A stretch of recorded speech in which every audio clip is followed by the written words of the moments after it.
Bueno, yo creo que llego al arte como casi todos los artistas, y es en la niñez, jugando, o sea, sin ser consciente de que estás haciendo arte. La diferencia entre un artista profesional y después el que no se dedica a esto es que seguramente dejas de jugar dibujando y pintando y lo haces de otra manera, y en cambio yo seguí haciéndolo. A partir de ahí fui trabajando, me apunté a clases de pintura, luego estoy licenciada en Bellas Artes, y a partir de aquí se convierte en tu profesión, en tu vida.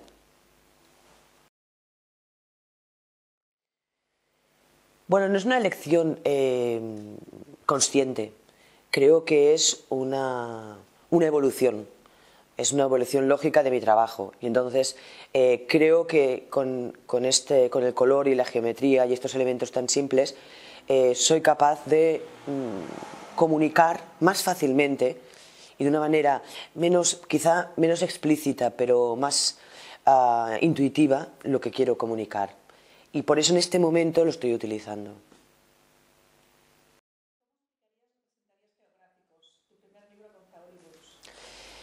Geográficos no solamente es mi primer libro con Zaori Books, sino también es mi primer libro ilustrado. Hasta el momento mi trabajo en publicaciones se centraba más en la publicación de artista.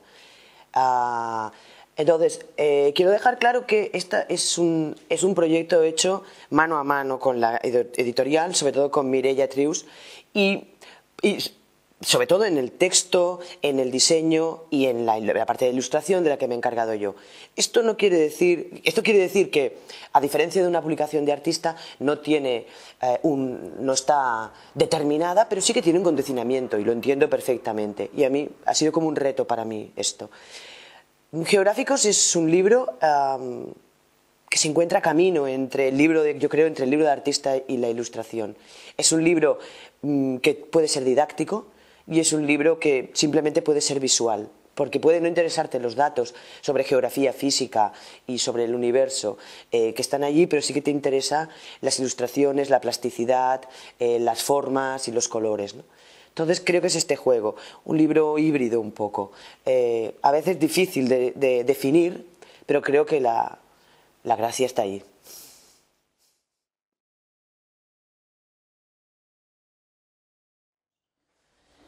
Bueno, creo que todos de pequeños hemos tenido una relación con los atlas, primero ya en el colegio, porque en mi caso la educación se basaba aún, que ahora no sé si existe o no, en aquella idea del mapa mudo, que tenías que comprar un mapa mudo y tenías que rellenar con geografía física, política, económica. Pero a mí es verdad que me fascinaban estos mapas mudos, porque siempre pensaba que era como un espacio en blanco, como una pizarra en la que podías llenarlo con datos pedagógicos y didácticos y reales, necesarios, o realmente hacer lo que quisieras, ¿no? Dejar volar la imaginación. Y después está la otra parte, que son los grandes atlas, que ahora es más difícil de encontrar, en el que yo estaba fascinada no tanto por los datos, que la verdad es que tengo muy mala memoria y no era muy consciente de esto, sino en las formas, colores, en la plasticidad de todos los mapas y de las cartografías. Y supongo, no he sido consciente hasta ahora, de que guardaba estos atlas, que los he guardado, de los que tenía en mi habitación, y supongo que seguramente tienen algo que ver con mi trabajo actual. Supongo. ¿Funciona?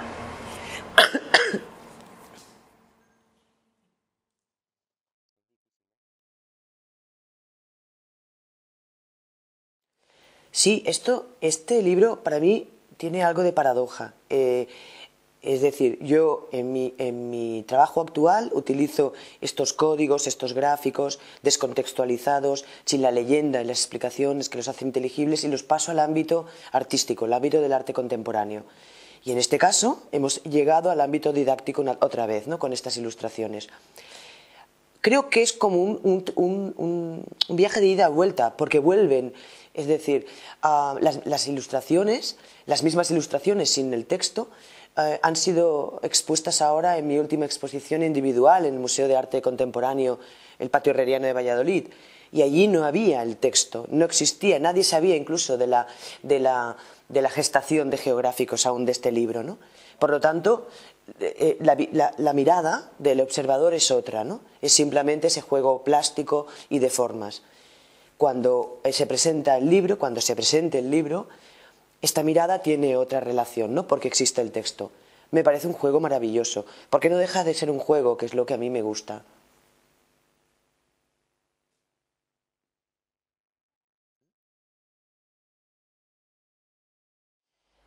Bueno, en realidad el trabajo no es muy diferente el proceso no es muy diferente del trabajo personal. Es decir, primero hay una documentación, una búsqueda y una serie de dibujos, de prueba-error, hasta llegar a la ilustración, hasta la pieza, hasta la imagen que te interesa. Y luego esta aplicación del color. Hay una parte de azar, hay una parte de intencionalidad. Realmente hay mucho de prueba-error.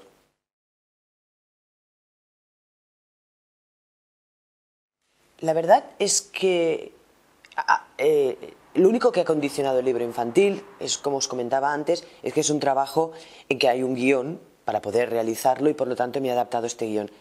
Pero el trabajo plástico no ha variado nada, es mi trabajo plástico, eso es lo más fascinante. Sí, porque realmente yo me baso mucho en libros infantiles en mi trabajo y en obras infantiles y en autores que trabajan desde esta mirada del arte infantil. Por lo tanto, ahora visto desde la distancia, me parece maravilloso.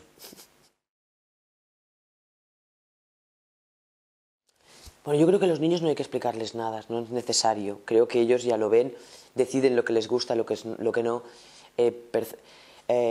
Perciben cosas que quizá tú no querías insinuar ni comunicar. Esto es lo maravilloso de los niños, ¿no? Pero si queréis que explique un poco los desconchados, en realidad es un recurso plástico, no es más que esto. Quizá yo lo utilizo para dar a mis obras un poco una atemporalidad, que no haya un tiempo concreto que no se vea, pero realmente no deja de ser un recurso que utilizo. No siempre, se utiliza cuando es necesario, igual que el collage o igual que la línea o el dibujo, son recursos.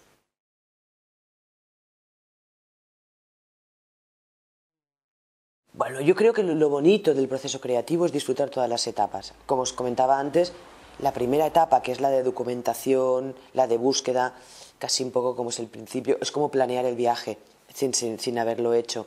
Esa yo creo que es interesantísima porque puedes descubrir cosas que no buscabas incluso, ¿no? Y que te serán útiles, quizás no es el momento, pero un poco más tarde. Después está esta parte de la prueba-error, de los ensayos y luego el definitivo.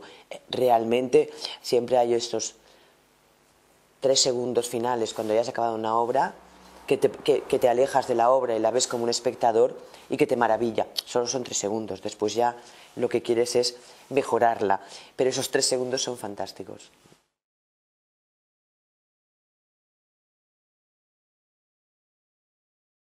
Bueno, yo creo que mi trayectoria artística ha ido evolucionando de una manera paralela, de una forma conceptual y de una forma formal, porque creo que las dos van ligadas. Pero es normal porque yo no pienso igual que hace 10 años, ni que hace 15 años, pero ni yo ni nadie de nosotros. Y por lo tanto, el pensamiento y la acción y la forma van muy ligados. Y por lo tanto yo creo que ha cambiado completamente. Pero más que cambiar, yo creo, vuelvo a repetir, que es una evolución. Yo no creo que haya un cambio drástico ni un corte, sino una evolución, un crecimiento hacia, en el caso artístico, en el caso de la trayectoria artística, quizá hacia la síntesis, hacia una variación en el color, pero quizás es otra etapa, no es más que una etapa, igual vuelve a cambiar otra vez, o eso espero. Porque no hay nada peor en el arte o en cualquier profesión es que el aburrimiento o la repetición o copiarse uno mismo, ¿no?